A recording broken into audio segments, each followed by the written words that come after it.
What if everything you think about this country is incomplete? But here is a question. When was the last time a Western news channel showed you a cafe in Tehran full of young people laughing? Or mountains covered in snow with Iranians skiing? Or ancient golden ruins that take your breath away? Probably never. This is the story of the real Iran, the one they are not showing you. Stay with me, because by the end of this video, you will see the world differently. Let us start with something simple. Iran is one of the biggest countries in the world. It is bigger than the UK, France, Germany, and Italy combined. But when Western media shows Iran, what do you see? Desert, dust, empty. Now look at the real Iran. The Caspian Sea, northern Iran, green forests, clean water, beautiful beaches. The Alborz mountain range. Iranians ski here every winter, thousands of them, just like in Switzerland. Isfahan, one of the most beautiful cities on earth. UNESCO calls it a world treasure. Shiraz, the city of poetry, the city of gardens, the city of wine. Yes, wine, because Persia gave the world the first grape cultivation more than 7,000 years ago. Iran is not a desert. Iran is one of the most geographically diverse countries on the planet.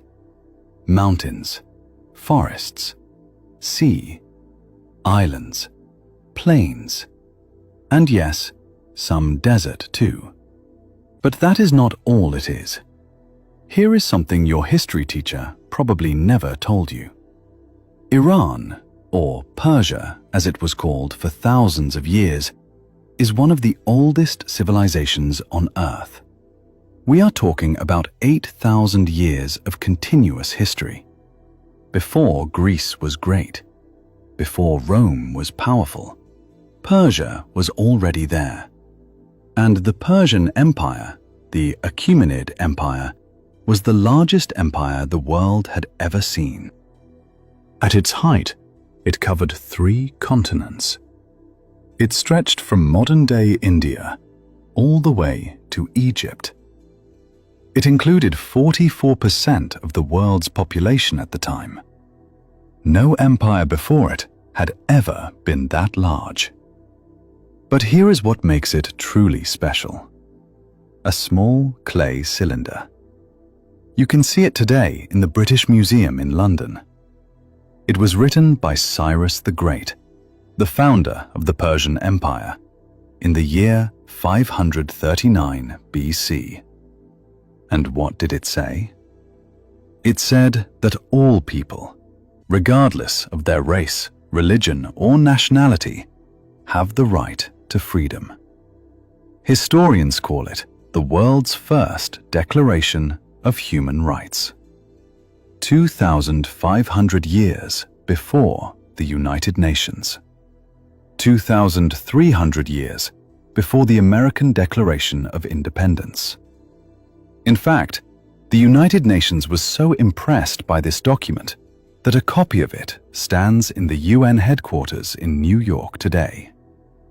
Now, stop and let that sink in for a second.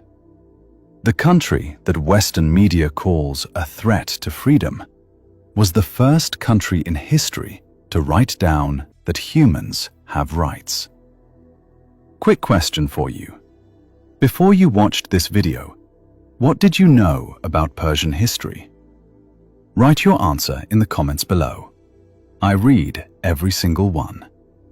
Let's talk. Open any math textbook in the world.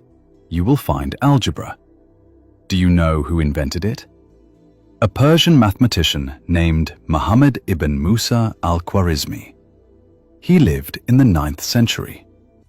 The word algebra comes from his book, Al-Jabr.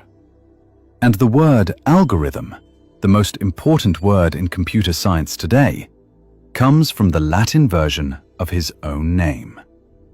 Every time your phone uses an algorithm to show you a video, to suggest a song, to find a route on a map, you are using the work of a Persian mathematician from 1,200 years ago.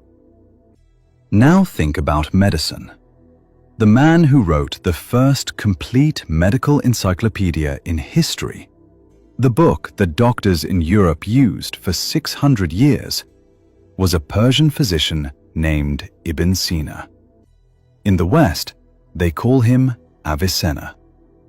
His book described how diseases spread from person to person 800 years before Western science discovered germs.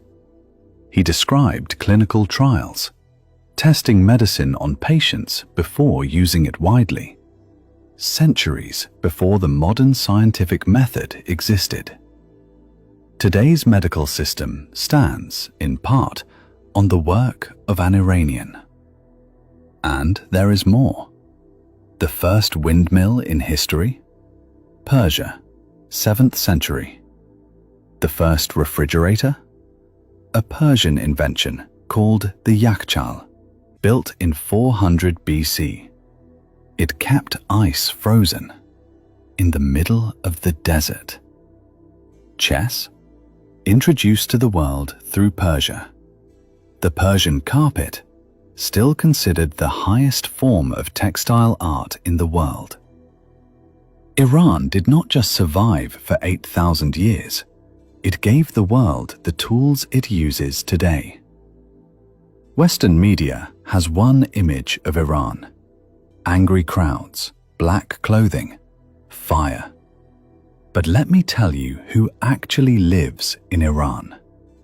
Iran has a literacy rate of nearly 89%. Almost 9 out of 10 Iranians can read and write.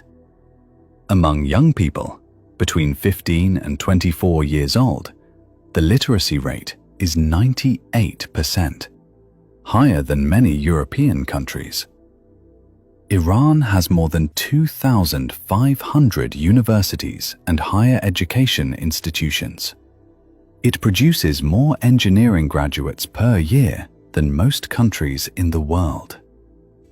And here is the fact that surprises people the most. In Iran, more women go to university than men. Since 2007, women have made up more than 60% of university students in Iran. Imagine a girl named Sarah.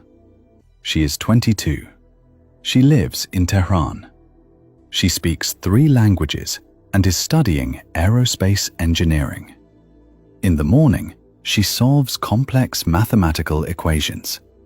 But in the evening, she might wait 5 minutes just to load a simple web page because of internet blackouts. She is fighting for her future in a country that is fighting to survive. The country that Western media says oppresses women has more women in universities than men. This does not mean there are no problems. There are, and they are serious. But the story is always more complicated than the headlines. Iranians are, by culture, among the most welcoming people on earth. There is a Persian concept called ta'aruf, a deep culture of hospitality and generosity. It is not just politeness, it is a way of life. If you visit an Iranian home, and many Western travelers who have done this say the same thing, you will be treated like a king or a queen. The people and the politics are not the same thing. They never are.